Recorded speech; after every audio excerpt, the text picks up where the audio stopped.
Welcome to the Pod of Inquiry. Ready for some thought-provoking cerebral whipping and the destruction of ridiculous medical dogma? Want to shift those stale, moldy old paradigms? Well then, don that thinking cap of yours. Get down in the cave and join our host, Dr. Stephen Barrett, for this week's episode. Let's start spelunking. Today, we're diving back into the very fascinating world of pulsed electromagnetic field therapy, or PEMF, with a returning guest, Dr. Robert Dennis. You can check out my previous episodes with him at thepodofinquiry.com, Season 1, Episodes 19 and 20. Dr. Dennis is a true scientist and engineer who has been deeply involved in PEMF research since his initial time with NASA and has worked on further development of this technology for years. He's here to share his expertise on the physiology behind PEMF, its potential benefits, and the technology that makes it work, and gives us his insight as well into 5G and other things that are confusing in the world of EMF. In this episode, we'll explore Dr. Dennis's personal journey from skeptic to believer, discuss his latest developments in PEMF technology, and address some common questions and misconceptions about electromagnetic fields. We'll also touch on the safety aspects of PEMF and how it compares to other forms of electromagnetic exposure in our daily lives. Hint again, 5G.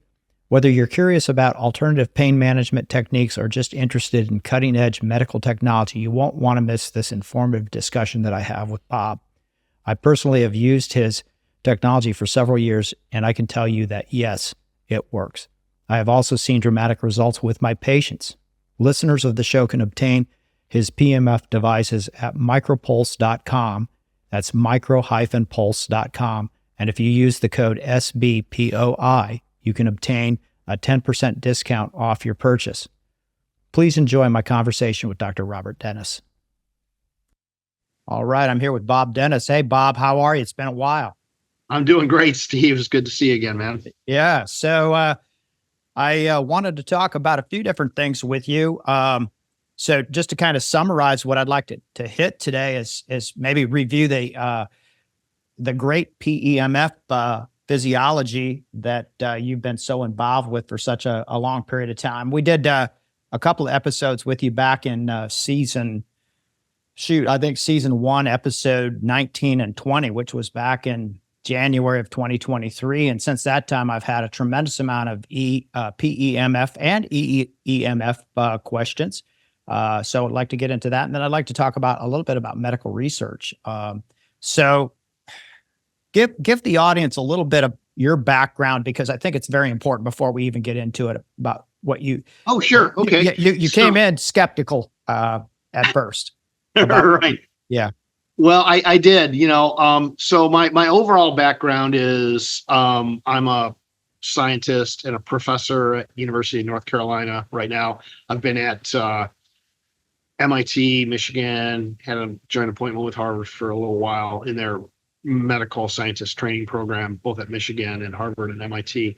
And mostly actually what I am is like an industrial scientist and engineer. And I design medical devices for diagnosis or for a lot of times just basic research and things like that. But I'm basically like a tool and die maker from Detroit. It's really what I'm just, I don't know how I ended up doing what I'm doing here, but I was a volunteer firefighter for a long time and a fire chief actually here just outside Durham, North Carolina. And I've done a lot of things. I've worked for NASA, and that's kind of where this story comes in, right? So right. I was working for NASA as a consultant because I had contacted them. A friend of mine was a scientist on the International Space Station as they were getting ready to launch it. They're putting it together still in the late 90s. And NASA wanted to be able to do some experiments on the space shuttle and on the ISS using electromagnetic fields. And I had done a little bit of that kind of stuff in muscle physiology in my PhD work at Michigan. So they asked me, hey, would you help us design and build something? I said no, because that stuff is BS and there's no magnetic effect on biology at all. Because hey, I knew everything. I was a freshly minted PhD, right? So I knew a lot more than I actually did. and they said, well, we think there's something to it. Would you please help us prove it either works or doesn't? And I said, well, that's the right question, because I think it doesn't work. So let me kind of go in there as a skeptic. And I had a skeptical bias against basically PEMF. They didn't call it PEMF. They called it TVEMF, time varying electromagnetic fields. Okay. But PEMF is one type, and that's what they were talking about. So I went ahead and I built the instruments for them, and we ran the tests. We did it double blind, and boy, nobody was more surprised than me to find out there was a huge effect on human neural cells in culture. Interesting. So I said, oh, okay. Yeah, it was really interesting. And I was like, okay, you must have done something wrong. Give me back the instruments. Let me relabel and recalibrate, and let's run the test again. We ran the test again, and we got the same result. What result were you seeing? Well, what we were seeing was when I had the test. I was trying to cast a really broad net to see if there was any kind of magnetic pulses that would have a biological effect. So I tried sine waves, nice and smooth, square waves, triangle waves, steady magnetic field that wasn't fluctuating, no magnetic field as a negative control, and then also extremely narrow pulses. So just the up and down part of a square wave. If you get rid of the flat part, it's just go up and go down. Engineers call that a delta wave or a delta pulse. Okay. It's just the edges of the wave, not the steady part. And so what we found, sort of in terms of cell culture, was we were using these very early gene chips, so we could put like a little drop of sample on there, and it can tell you like 168 different genes, whether they were upregulated or downregulated. It was very early in the technology. This was like 1996, 1997. So it was really even before the Human Genome Project was completed. So it was kind of ancient times genetically, right? But what we found was whole classes of genes were upregulated, and those were genes related to growth and the manufacture of extracellular matrix and all the stuff you need for cells to make tissues. Was upregulated. All the stuff in a cell related to decay, apoptosis, senescence, all that stuff was downregulated. Okay. So that was super interesting, right? And it happened both times we ran the experiment. But in addition to that, there were things that we could just see microscopically, not genetically, right? Like the cell density was much higher over the areas where the field was being applied, and there were metabolic changes, like in how it was metabolizing, different sugars and stuff.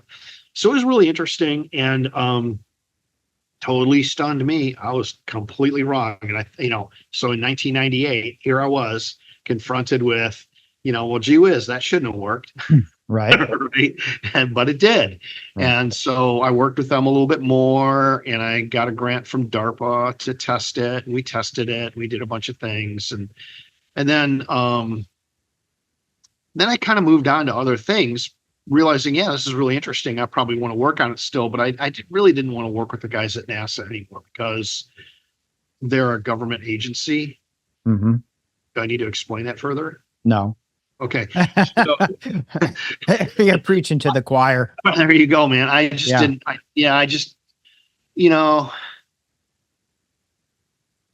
I loved watching the Apollo missions when I was a 5-year-old kid and stuff. And NASA always amazed me and everything. But working with them at a scientific level was really challenging because I kind of felt like things were being pulled in a direction that I just didn't want to go. And which really bothered me because it just seemed like good science and something helpful. But anyway, so I kind of put it, had this DARPA money to work on it. And then I started doing a little bit of work on it independently in my lab at University of Michigan. Now I have my own independent lab. You can see behind me here. And I work on it here. And since then, I had I had kind of put it in my back pocket, and people had tried to, this is kind of the important part, I guess. People had tried to license it from NASA because they thought it was so valuable. They wanted to license it to make different kinds of proteins and stuff in bioreactors, like to make bioactive proteins. And a lot of the initial interest was from cosmetics companies, right? So Really? Okay. they would contact NASA, and NASA had to say, well, we really didn't invent this thing. If you want to know how to, they patented it, but they didn't really invent it. So if you really want to get tech transfer, you got to contact Bob Dennis. Okay. Yeah. So I was getting phone calls every few months from somebody who wanted to license it, and they wanted to know if I would help them out and share. Right. So I built a bunch of these things for different companies in different places. And so I had a few of them sitting around, and then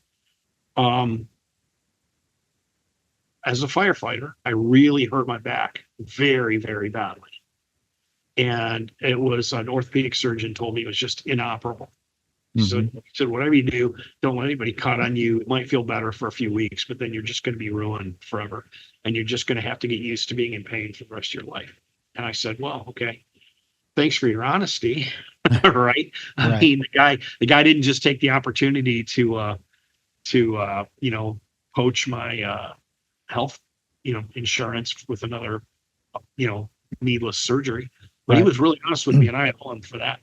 So then I was just in such discomfort at home. I had built a bunch of these. They were about the size of like a microwave oven for doing industrial PEMF stuff under license from NASA. And I was consulting for a lot of these companies, and I was on their scientific advisory board and stuff. But I had the equipment right next to me sitting there at like 1 a.m. I was in such terrible discomfort. And I was like, I wonder how this would work on an injury. Right. So I took a big old coil that you would normally put around like a bottle of growth media where you're growing bugs in there, and little cells, and you want them to make a certain protein. I just slipped it behind my back. As I was trying to sit, I couldn't quite sit. And I was looking at the internet, trying to scan. And this is where I really have great empathy for anyone who's suffering. I was suffering so terribly. And I was on so much oxycodone, they couldn't give me more. And the oxy would bring my pain down from about an 11 on a 1 to 10 scale, bring it down from like an 11 to a 6, maybe, or a 5 if I was a day. And so I was sitting here at 1 a.m, couldn't sleep, couldn't lie down, couldn't really sit down, couldn't stand up very well, with this PEMF coil on my back. And I'm scanning through the anything I could find on the internet. And all of a sudden, I got like the most amazing back adjustment you could imagine. It was like up and down my spine, like 2 or 3 sort of like a. It was so intense that I actually saw stars counter rotating in my eyes, sort of like that. If when you see stars, like it was so intense. And instantly the pain was gone. And I was like, wait a second. A person who's really had bad back pain, when you hear the crack or something, it's going to get a lot worse all of a sudden. That didn't. It just stayed away. And like for the next 2 or 3 days, I was like, oh my God, completely out of, just out of this horrific pain. I had a life again. I was like a real human being again.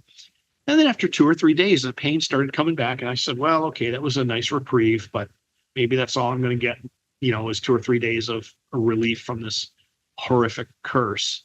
Right. But I had the PEMF device right there, and I said, well, why not? It worked once, and I tried it again because I hadn't tried it for 2 or 3 days, right?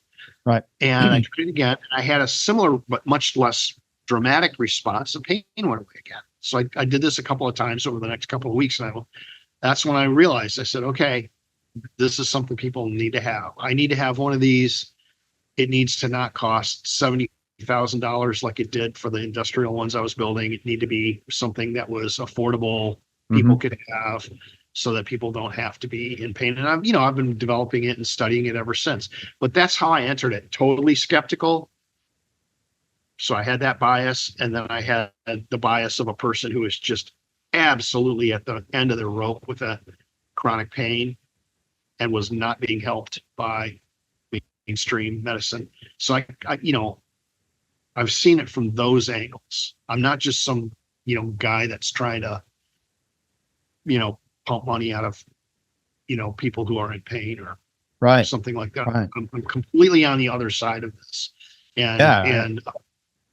I think that's what distinguishes me from the other people. I mean, I'm a legitimate scientist, and I've been on the patient end and I've been on the skeptic end of it.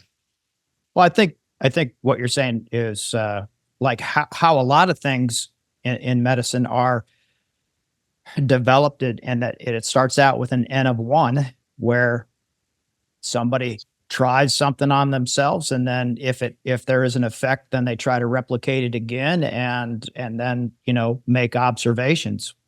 I wish it would happen more. Yeah. I wish it would happen more, but there is a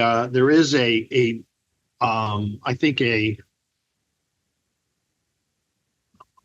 sorry about that. I'm going to mute the tab. You can cut that out. There was a little too much noise in the background there.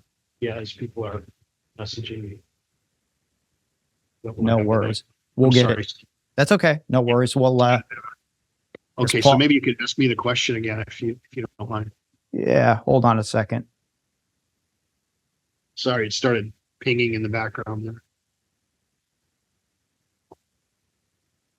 All right, so we were talking about your personal experience. It started out as an N of one, and right. You were able to make these observations. And then with you being a scientist and an engineer who had already worked on this technology, you were able to wrap your head around it, maybe from a physiological standpoint, and then made further tests with it on yourself, and those seemed to reduce the pain, and then you went from there, and so ultimately that led to us talking, because I heard you on a podcast many moons ago, and I've always battled low back pain myself, and I ordered a device from you, and lo and behold, I could tell my own N of one very quickly with it. And I still use your device whenever I have a flare up. And I think it makes a big difference. I don't use it routinely anymore on a day-to-day basis, because I'm, fortunately blessed that I'm not having the severe pain that I used to have. But when, there were times I'd use it every day, a couple times a day. Yeah, I'm one of the people who, in a way, I was blessed with not being fortunate that way. Yeah. And for me, it was something that if I didn't use it for 2 or 3 days, I would go slip right back into chronic pain. And so I really needed to make something that was affordable and could be used every day and could be, used as much as you needed. And one of the things I've discovered now that I've made these for 8,000 or 9,000 people, right? And I make each and every one of them. I assemble them. Because I don't know. I think there's something important about that. I'm not trying to mass produce something. I test every single one of them, make sure it's right, before we send it out. If there's a problem, I deal with it, because I know that people come to depend on these. Right. And we've had professional athletes and people like, overseas and everything send us a worried email or a call and say, boy, I really depend on this. And is there any way I can send it to you overnight and you can fix it? And, we're just like, no, we'll just send you one and send that one back. And, we make sure to take care of people, right? Because that's sort of like the company approach that I have to it, is that every time we sell something to someone, I'm making a commitment to do my best to help them. Yeah. And we'll talk about, I want to talk about your company a little bit toward the end of the conversation. Oh, sure. So, okay. Because people need to know about your company. I'm a huge fan because of what you do, and we'll get into that a little bit more. But let's go back to, how long was it before you had your N of one and then implemented, I've got to produce these for more people? I had my N of one in 2006. Where it was towards the end of the year in 2006, and really hurt myself. And I was actually a firefighter at that time, and I hurt myself on a fire call. I was in the back of a fire truck, and it was going too fast, and I was trying to squeeze into SCBA, one of those breathing apparatus that, and it really hurt me then. I wasn't able to do much after that. But what I did the sequence was fairly quick after that because I realized how important it was. And the thing that slowed me down the most was trying to find other people to work with. Every single person I ever tried to work with immediately wanted to just pump it and dump it, make money quick, didn't want to do what they promised they would do. I worked with, because it started at NASA, at Johnson Space Center, was the original research. They had the original patents, and I was trying to work with people down there to do manufacturing and marketing and stuff like that. And I discovered a lot of very unpleasant things about working with people that I didn't know, And in the end, I decided I really had to do it by myself. So as I was trying to build a company around the idea, sort of very end of 2006, 2007, 2008, I had more or less given up on the idea of working with other people and just decided, hey, I got to figure out how to do this by myself, until I find a good partner. And right now it's just my wife and I and a friend of the family. It's just three of us running the company, which I tell you all about later. But that was actually the thing that slowed me down the most. I had a pretty good idea on the actual device itself. And so I did a huge amount of engineering development work and everything. In fact, I started my own laboratory here because I couldn't do that kind of work in a university, and it was product development. You don't do product development at a university. So I spent about 2 years, and towards the end of 2008, beginning of 2009, we started selling into the veterinary market for, regulatory reasons, and had a lot of people using it on horses and dogs and things like that. But I mean, I couldn't even get family members to help me with this, like brother-in-laws and stuff like. Everybody was just out to grab money from everybody else. And it's like I would try to say, why don't you guys work and play well together, right? And that was where so much difficulty came, was just simply finding a way to offer an honest product at an honest price that actually worked. And the problem turned out not to be the technology. The problem turned out to be people. Yeah.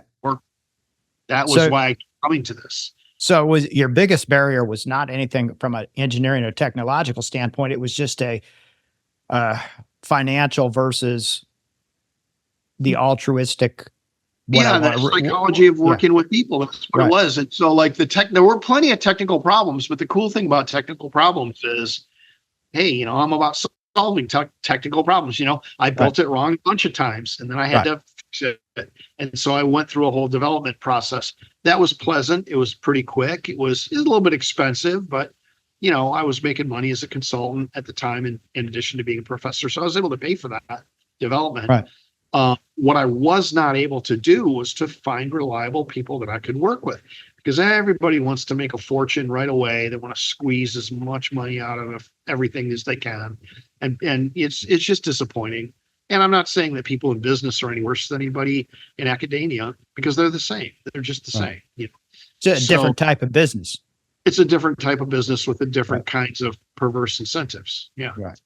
So I wanted to jump into the physiology a little bit about what magnetism does from a bioenergetic standpoint, just because we got into this quite a bit when we talked a year and a half ago, but just for a refresher, I think it'd be great just to talk a little bit, maybe touch on Faraday induction and how this field goes from a magnet to electrical force. And we're really electrical batteries. Human beings we're batteries. We're certainly electrophysiological creatures. We certainly are.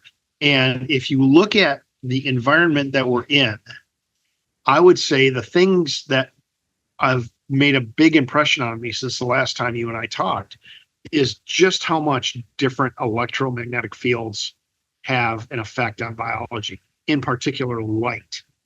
Okay. And infrared light having this huge beneficial effect on people. In fact, to the point where I think that, we are almost all of us, unless people go out of their way to get outside, we're all deficient and infrared exposure. I really think so with, the infrared filters they put on windows and LED lights with no infrared part of the spectrum and everything. And, a lot of these medical findings they have where they were correlating vitamin D levels with resistance to, viruses and infection and, overall health. There's really good evidence now that I think is good evidence to say that it's not the vitamin D itself, but just the overall exposure to sunlight. Interesting. It's more important than the vitamin D is just one of the many things you get, but you get that from the ultraviolet end of the spectrum and the infrared end of the spectrum.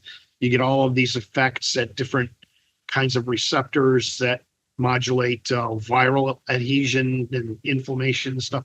So yeah, we're really creatures of we are supposed to live in an electromagnetic environment.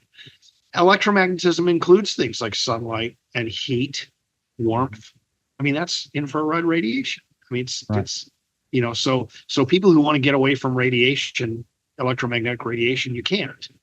Right. You want to stay away. It's like saying I want to get away from chemicals. Well, you want to stay away from the bad ones, but you need the good ones. You can't live without them. Right. And so that's the way you have to look at it. And so the question that I had with PEMF, and this started right at NASA, and it's been the guiding principle of everything I've done on the scientific side of developing it is, okay, I see a biological effect from these pulses. What part of that pulse is giving me the benefit? And I don't want any of that extra energy in there. Just, I got to find out what part. So I would literally take and digitally control which part of the pulse I would put out through the coils. Right. And then it would see. And so I a lot of this was done with my own back because I'm so responsive to PEMF. But we also did it with like some cells and culture and some other things in different labs. But I did a lot of it with my own back. And I'm like, okay, so what's working for this injury I have? Because I can tell right away, once I start having an ache or a pain. So I would literally not use my own PEMF, put myself back in a state of increasing pain. And then I would try a different part of the waveform on myself. And if it didn't help, that was excluded. I would go to the next one. And I actually was able to cut it down by 99.8% of the energy. Can you believe that? So I was able to cut out 499 parts out of, if you divided the waveform into 500 parts. Right. 199 of them, in my opinion, had no real biological benefit. But that one part is the part I kept. And that's why that you can see, the thing is you have to pay for all that energy with a charge on a battery to drive the device. And if you don't have to pay, if you don't have to generate that part of the waveform, you can make this run on very small batteries for a long time. And that's why, yeah. So when you cut out the energy, were you just cutting out the needless waveforms or the needless part? Okay. Well, that's the whole thing. It was the whole. So imagine a waveform looks like, just take as example a trapezoid, right? Okay. Going up at an angle, staying level, going down. So how much of that could I remove? How much of the level part could I remove by bringing it together, essentially making a triangle? How narrow could I make that triangle? Mm-hmm. How short could I make that triangle? I just kept carving away at it like a bar of soap until I didn't have anything left but a sliver. And that sliver was working. You know what I'm saying? Right. And every now and then I would cut out the part that was biologically effective. It wouldn't work. And then I had to put it back in and try cutting something else out. And it's astonishing. It's like, it's the power of cutting things in half, right? Like if you play the game 20 questions with a child, they can take the entire universe of possibilities and narrow it down to a frog or a dandelion or a dime or something like that by asking questions and eliminating like a half or 2/3 of the universe. Is it animal, mineral, vegetable, right? Is it asking questions like that, and you keep cutting it down. Isn't it astonishing how in 20 questions, even a child can narrow something down to an extremely specific thing? Right. And that's essentially what I did. In engineering, we call it a binary search, right? When you're doing something, you say, okay, I'm looking for something. Is it in the bottom half or the top half? And you say, okay, if it's in the bottom half, then I can throw the top half away. Then you take that and you say, okay, is it in the bottom half or in the top half of what's left? Maybe it's in the top half of that. Okay, I can throw the bottom half away. So you need a test to be able to tell you yes or no, and you need to be able to cut the field of search into pieces. And if you can do those two things, then you can search for something so quickly that you can narrow it down from a huge number of possibilities down to a very small number. And that's what I was trying. That's what I initially did at NASA. And so the answer is, and I published this, and they talked about it in a publication from NASA. If you look at a square wave, it's the edges going up and going down. It's when the magnetic field turns on and then it turns off. That's what matters. So it has nothing to do with let's call it, because I'm just I have no knowledge of waveforms, but would that be a latency between the peak and the drop? Yeah. It's a steady state, right? You call that the plateau. Okay. You can drive that plateau down to zero. And then you start saying, okay, well, how steep does the edges have to be? That doesn't work. Oh, that doesn't work. Oh, there, that's starting to work. That's starting to work. Okay, it works over this range here. Okay, now that's too much. You're getting diminishing returns. Okay, so you want to be somewhere in here. Okay, can I reduce the intensity of that? And that's what I did. And I was able to reduce the energy required in each pulse by 99.8%. Starting with what I did at NASA and then just kept working on it. But so you reduce the energy by compressing this wave. Well, not so much by compressing it, by taking a wave that worked. Okay. And then saying the wave has different parts to it. And can I start reducing or eliminating those parts? If I eliminate those parts, do I still get the biological effect? And that's what I did.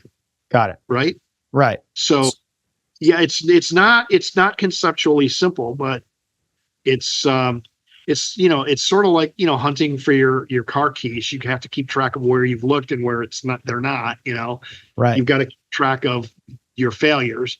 And so what you do ideally with this experiment, you'd have a whole series of failures. Yeah, that doesn't work. That doesn't work. Got to get rid of that one. And then you narrow it down. You start with a big basket full of stuff and the answer is in there somewhere, because if you apply the whole basket, you apply the whole waveform, it works. Right. And you start plucking things out of it and you start saying, okay, how little can I use? And this was for several reasons.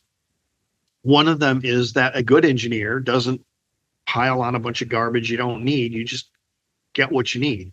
That's why bar stools don't have 16 legs, for example. You don't need them. Right. You need a minimum of 3 for one post attached to the ground. That's what you need. And everything is like that. You can go through it and say, okay, well, how do I make this better? So just for the engineering efficiency of it, if you reduce it in terms of its power, you can cut the cable to the wall outlet and you can run it with batteries. And I think maybe most importantly is that because we are electromagnetic entities, we want to not pollute you with a bunch of energy that you don't need, that's not helping you.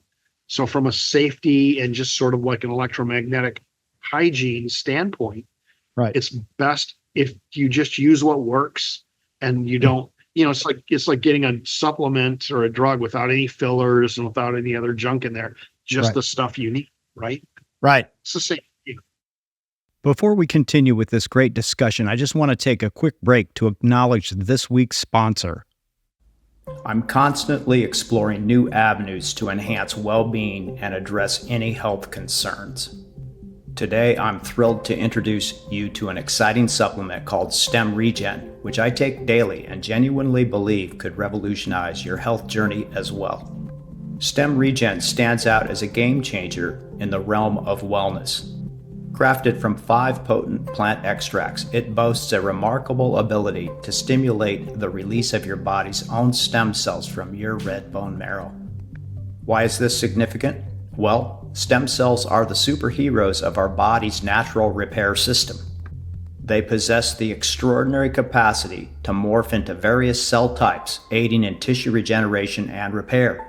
As we age, the quantity of circulating stem cells in our system reduces significantly, impairing our body's ability to heal and rejuvenate itself effectively.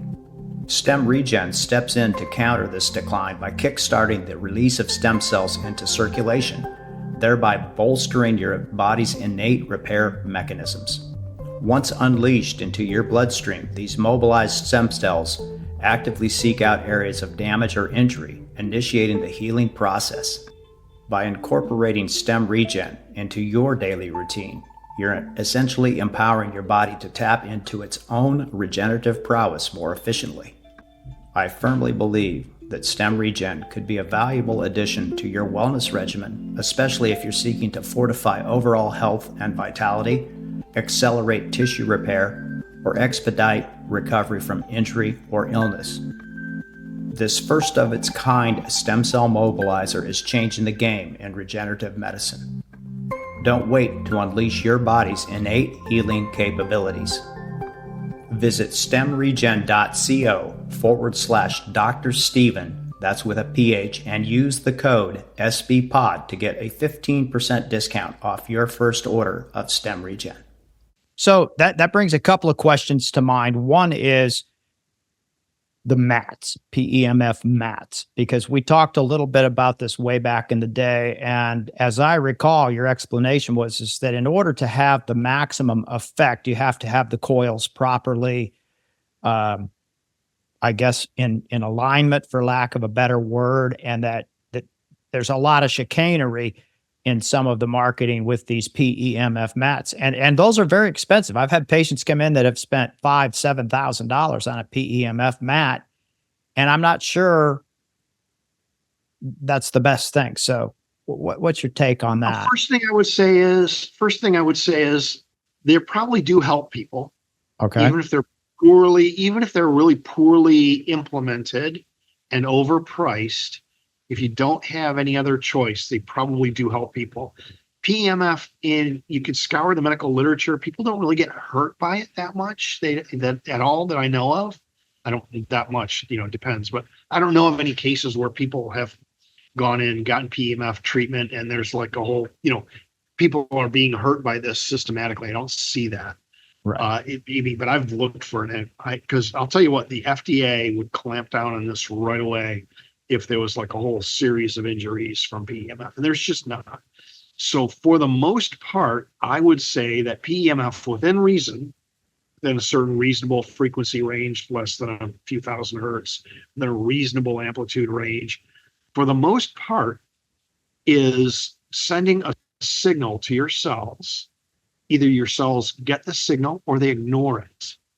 It can be low enough energy that your cells can either get the signal or ignore it. And think of it this way. It's like if somebody whispers a number to you, right? Mm-hmm. You can get that piece of information or you can ignore it.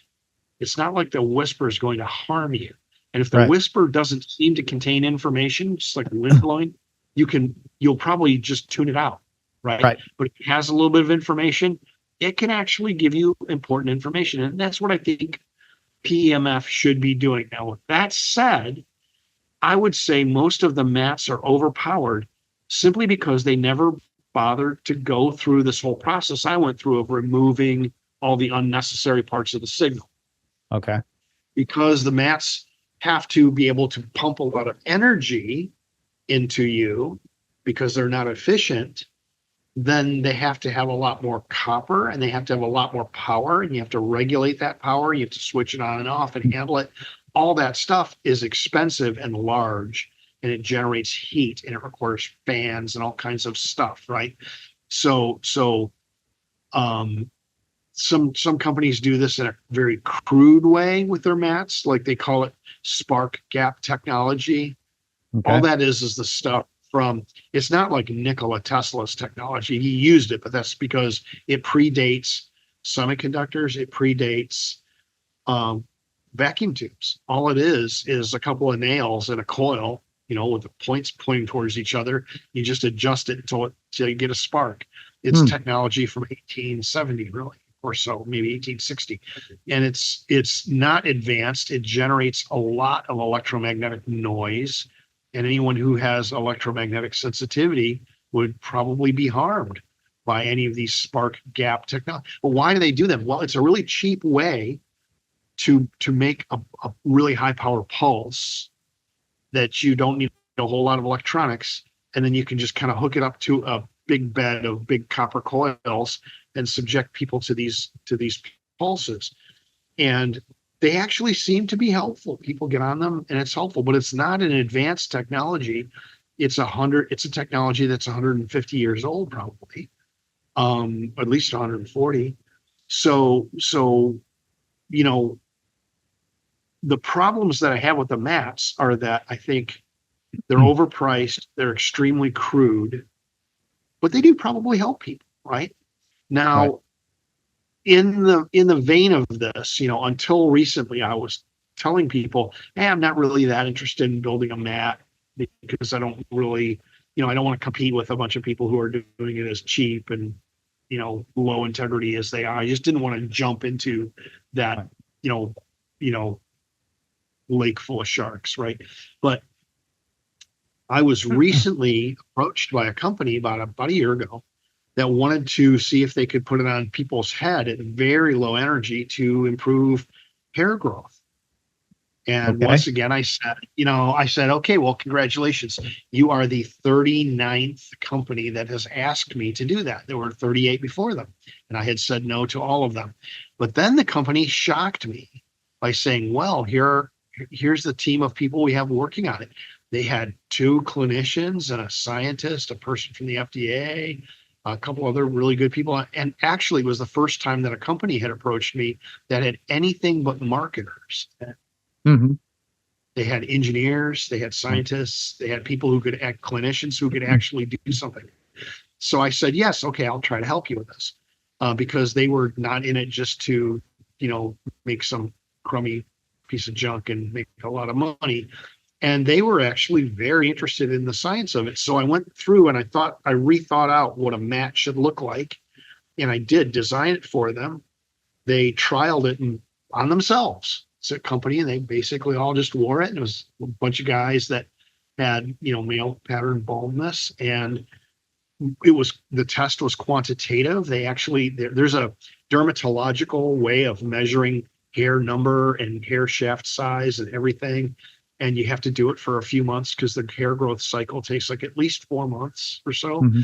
And boy, howdy, I'll tell you what, it worked like a charm. Wow. So we think we can use PEMF to very significantly improve hair growth. So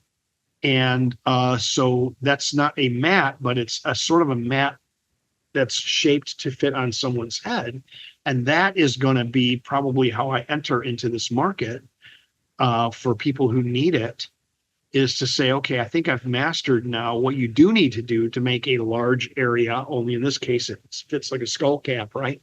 But I do know what to do with the coils and the field and everything to get a biological effect, once again, with extremely low energy.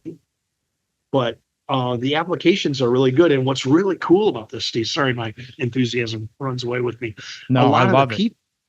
It's great because a lot of the people who were using it, they had beneficial side effects. One person said that their TMJ went completely away. Another 2 people said they had headaches reduced by this kind of thing, there were other effects, some of them, we got to be careful about what we do to make it absolutely sure we're being safe. But I think the potential of developing this further for head injury and TMJ, and actually, expanding it to a larger body mat, I think all that stuff now is in the cards for me to be able to. I think that there's been some fantastic research on transcranial magnetic stimulation, which shows a lot of these different things. People will they'll have multiple benefits when they only sought one, perhaps. Right, exactly. Well, let me Right. tell you something cool, right? So Right. one of the technical questions was this. Okay, Bob, this thing seems to work really well for hair growth. We quantified that. Almost everybody got really good results. But how safe the thing was, just like you were talking, transcranial magnetic stimulation.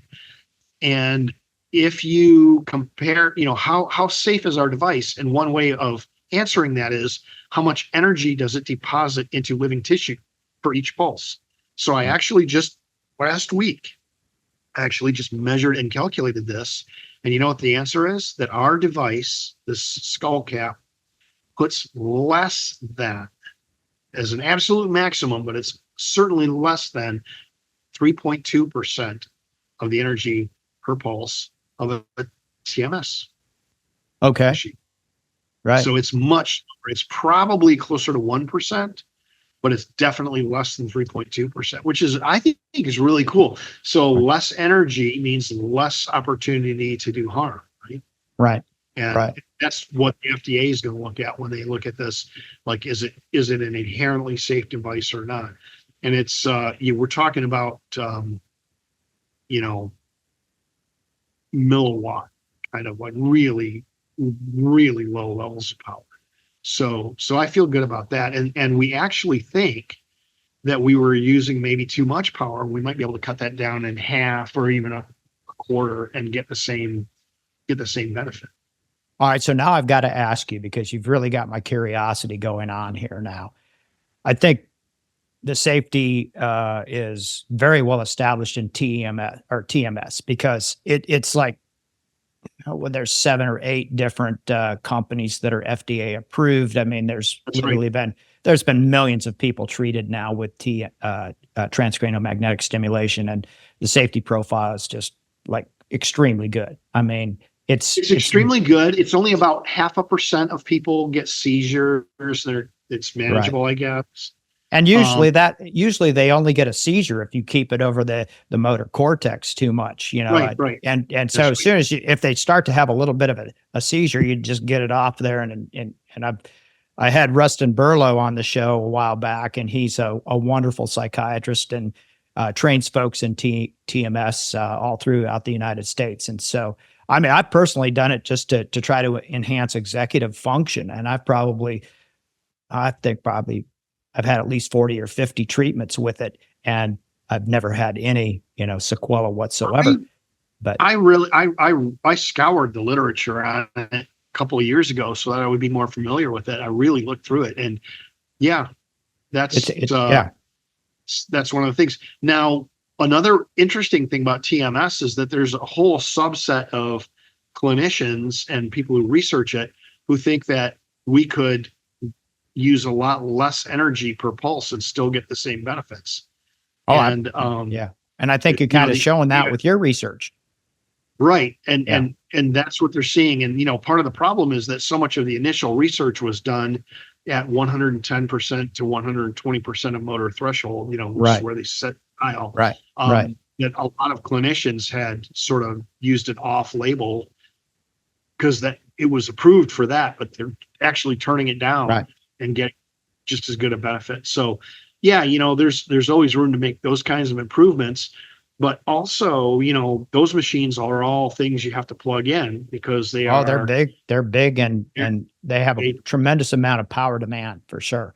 So let me go into the second part of my question now, because you've really piqued my curiosity about safety. And so there's a lot of stuff, and I had a wonderful gentleman on the show talking about negative effects of EMF and just all the crazy stuff that we walk through in this electromagnetic soup that we call the Earth.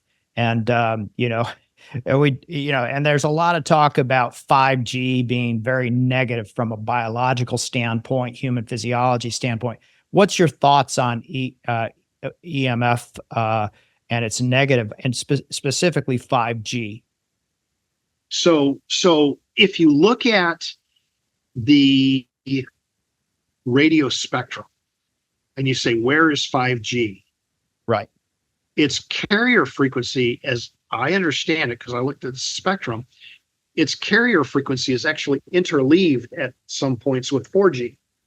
So the carrier frequency, like if you were to dial it in on an FM radio, is pretty well in some areas overlaps with 4G. So it's the carrier is not that much different than 4G. What's different is the way that the information is encoded onto the carrier frequency, and that protocol is different, and that uses, I think, higher frequency quite a bit encoding than 4G. Maybe I'm wrong.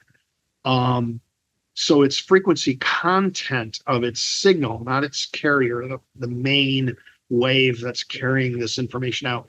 On top of that, you superimpose a much higher frequency of modulatory frequency, where, well, that's amplitude modulation, but you also can modulate the actual carrier center frequency very quickly to carry a lot of information.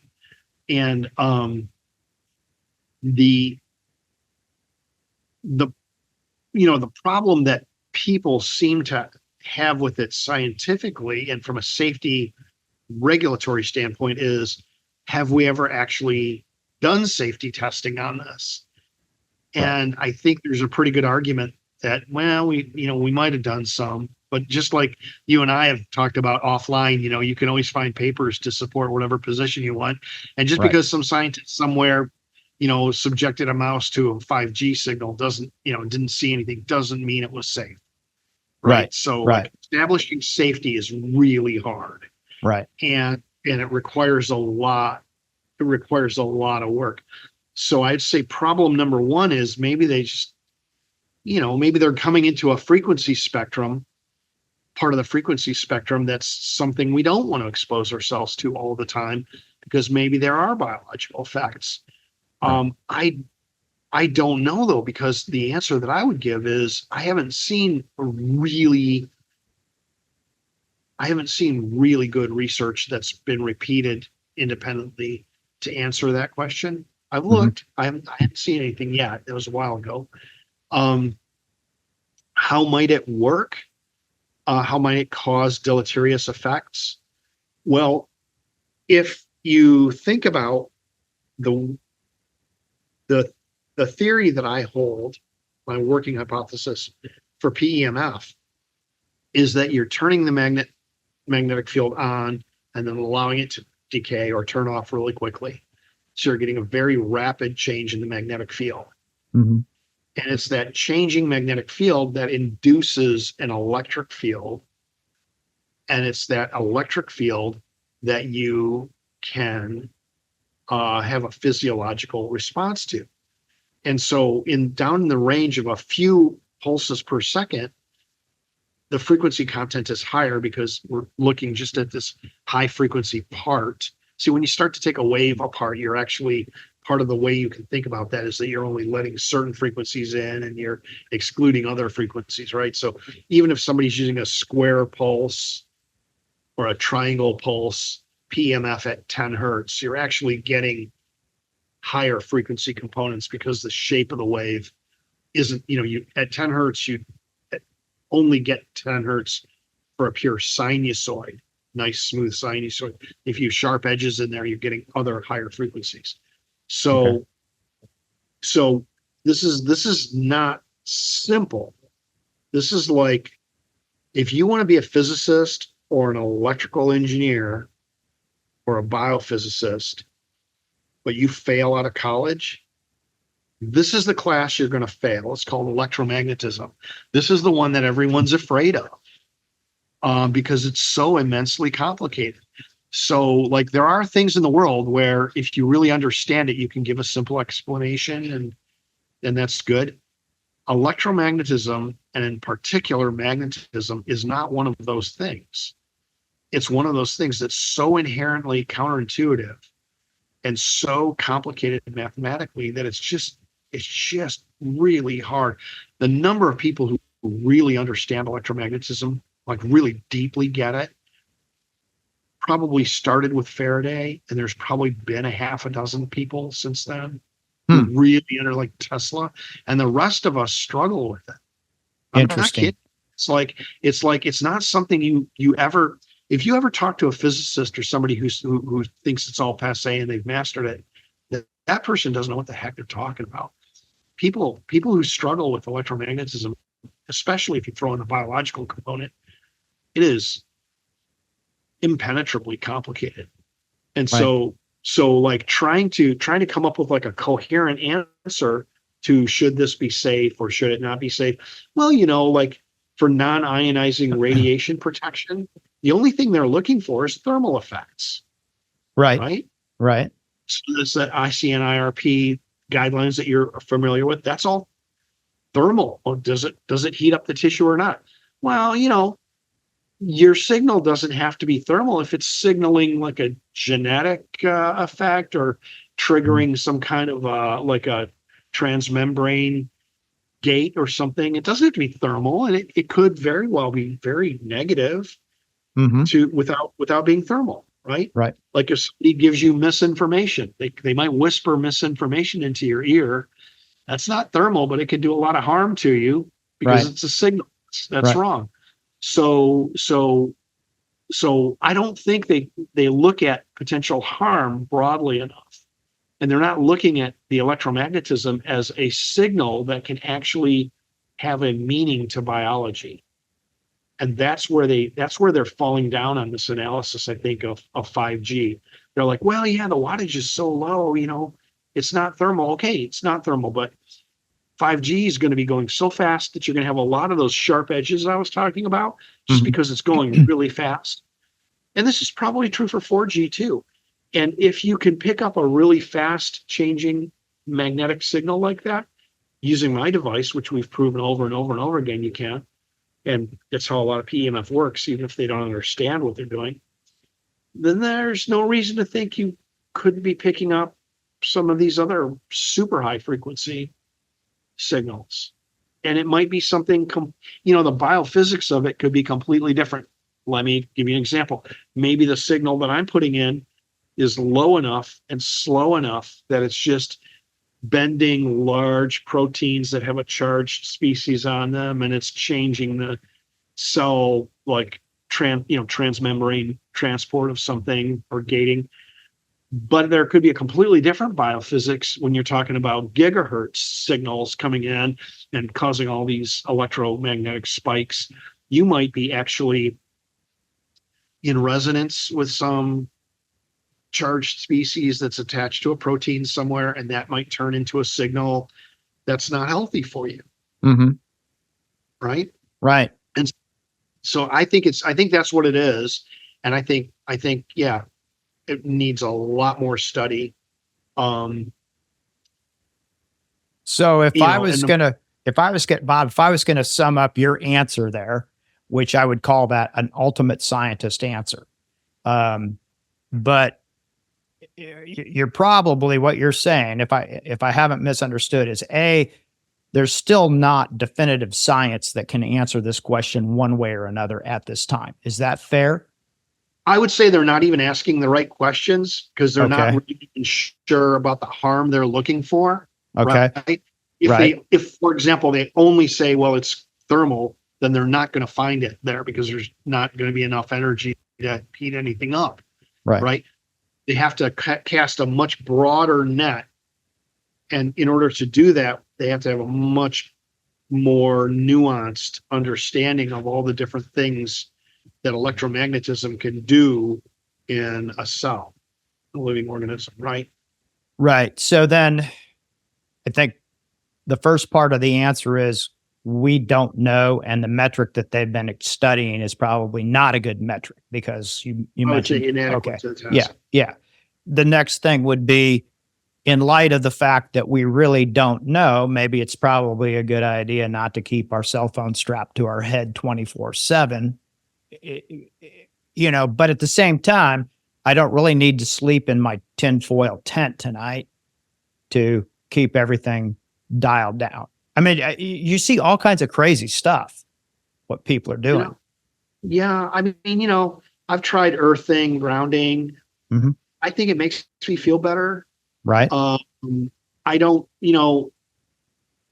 like we could cast a really broad net and say, okay, well, how is something like 5G or just the general electromagnetic noise around us, how's it harming us maybe? And one of the ways is like, well, are you accumulating a charge? Well, that's the thing about this, is that you're probably not accumulating a charge this way. It's just causing movements of charge. It's not so much charging you up like a battery as it is sort of causing a signal to leak in somewhere that you might be picking up with a type of molecule that's on, a receptor or something.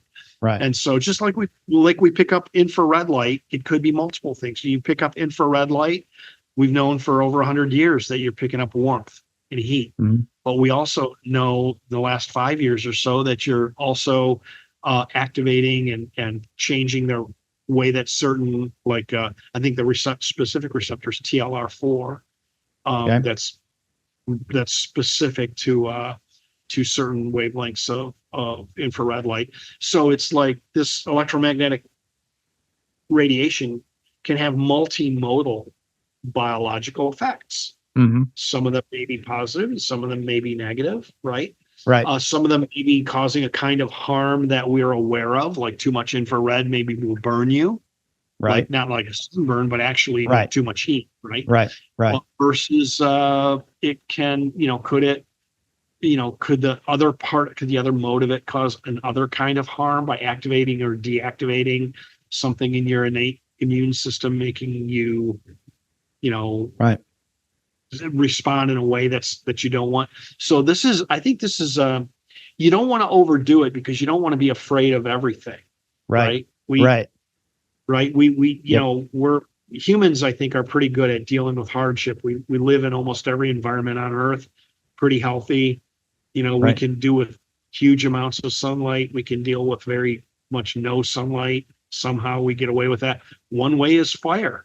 You light a fire, you get infrared radiation. You don't need to necessarily get it from the sun. So it's like, I think when people get really, really crazy about this, I don't know if it helps much. I try not to worry about it. Right. And if I try to prioritize it, like I don't sleep with a cell phone. I'm not carrying it with me now. It's down outside on my table. Right. I try not even to put it next to my head. I try to put it on speakerphone and Right. then I talk to it then. But if I put it next to my head, I'm not going to flip out. I'm just going to, whatever. If I have to Right. control the noise and get in there better. If I don't have like a headset or something.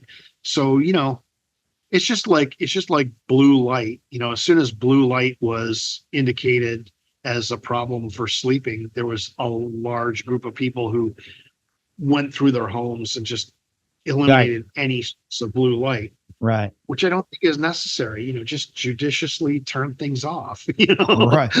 Right. So, this is not studied well enough that people, they get an idea in their head, and some people, you've got the one end of the spectrum where a lot of clinical people, bah humbug, it's not a big deal. And then you've got the other end of the spectrum where people are just, I think, running around crazy over it and going crazy. probably developing anxiety that's more harmful to them than the wave. That's exactly right. Doing more harm to themselves. Right. Yeah. Yeah. So Bob, tell people how they can get a hold of your company, because I've been sending patients to you for better part of a couple years now. And they need to know how do they get, and your technology is great. I use it personally myself, as we talked about. Well, if you're interested in this, you can just go to our webpage, which is intentionally simple. I've had all kinds of developers tell me this is a terrible webpage. It's like, doesn't have all the bells and whistles. And I'm like, yeah, that's fine.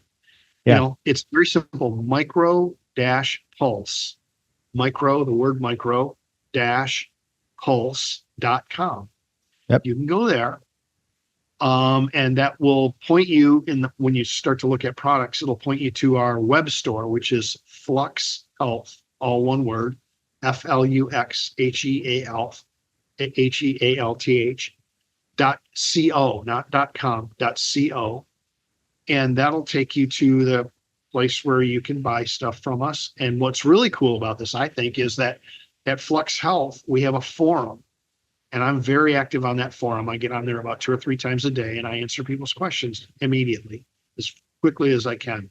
Right. And as honestly as I can. We have a really good community of people who will be happy to tell you about their experiences. And I encourage everyone to say, be completely honest, give them the good, the bad, the ugly, whatever the truth is about it. And then people have these very, I think, healthy and helpful conversations about how they combine PEMF with other things. Now, I'm a real believer.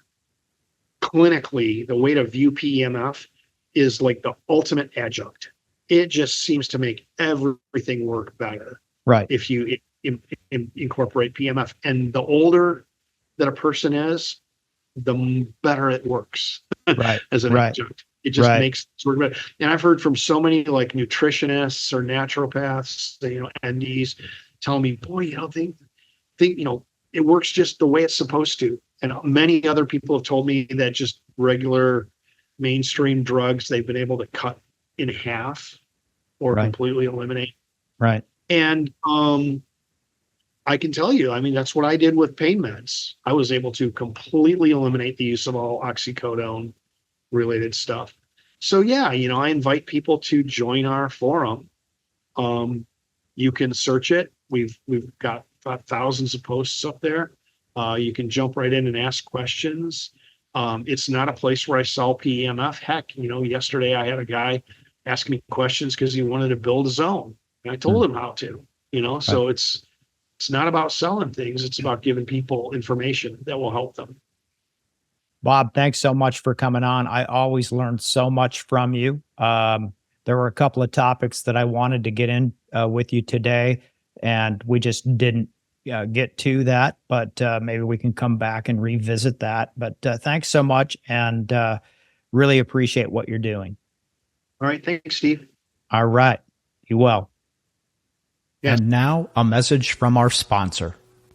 Well, folks, if you're over 40 and you're not using a supplement to augment nitric oxide production, you should really rethink that. This molecule is absolutely imperative to health, not to mention the cardio protection. Nitric oxide is a physiological molecule that does so many things for your health. I never miss a day of nitric oxide supplementation. That's how important it is. Long overdue, there is now a nitric oxide replenishment formula without the fear of oxalates. Approved Medical Solutions does not use beets, spinach, or arginine. Approved Medical Solutions is proud to offer our audience their oxalate-free nitric oxide formula. If you are not a healthcare provider, you can still get started by going to approvedmedicalsolutions.com and use the code SBarrett at checkout, and you will receive a 10% medical discount savings. For licensed practitioners, just go to approvedmedicalsolutions.com and register. They have unique bundles for all of the full-fledged spelunkers of the Pod of Inquiry. Use Pod of Inquiry at checkout after registration, and I am certain you will be pleased not only for yourself, but for all of your patients. Here's a little secret. If you order their testing strips and test every patient for a few clinic days, you will see that nearly every one of them will be deficient. When they see this result, they will want you to start them on it immediately. Now, thanks to Approved Medical Solutions, you can give them the best care without the worry of oxalates. Thanks for watching. You can start today. I hope you all enjoyed today's show and got some truly empowering knowledge out of it. You can always follow up on anything we talked about in the show notes found at our website, podofinquiry.com. If you think you might have tickled just a few neurons inside that cerebral cortex, please spread the word to your friends and colleagues and tell them that they need to get spelunking. Also, if you can take a minute to leave a review on your podcast provider of choice, and especially Apple Podcasts, that would greatly help the show and be so appreciated, provided it's positive. And if not, then just keep your pie hole shut and stay down in that cave. Let's keep spelunking. This podcast is designed for informational purposes only and does not constitute any medical or surgical consulting advice or imply a development of any physician-patient relationship. The opinions of guests who are featured on the show are not necessarily the opinions of Dr. Barrett or the production team. This podcast is owned solely by Barrett Medical and Surgical Media, LLC. While the show is highly oriented for physicians and healthcare providers, anyone interested in the improvement of human performance and understanding will find this a welcome goblet to sip from, or guzzle. However, no representation or warranties are made in any way whatsoever on this podcast for any products, techniques, or other things discussed. Invited guests are not vetted by the Pod of Inquiry for their qualifications and may have a direct or indirect financial interest in what they present and discuss on the show. The Pod of Inquiry disclaims any responsibility from anything taken from the show and used personally or professionally. It is a responsibility of the listener to perform their own due diligence prior to the implementation of any ideas, products, techniques, or anything talked about on the show.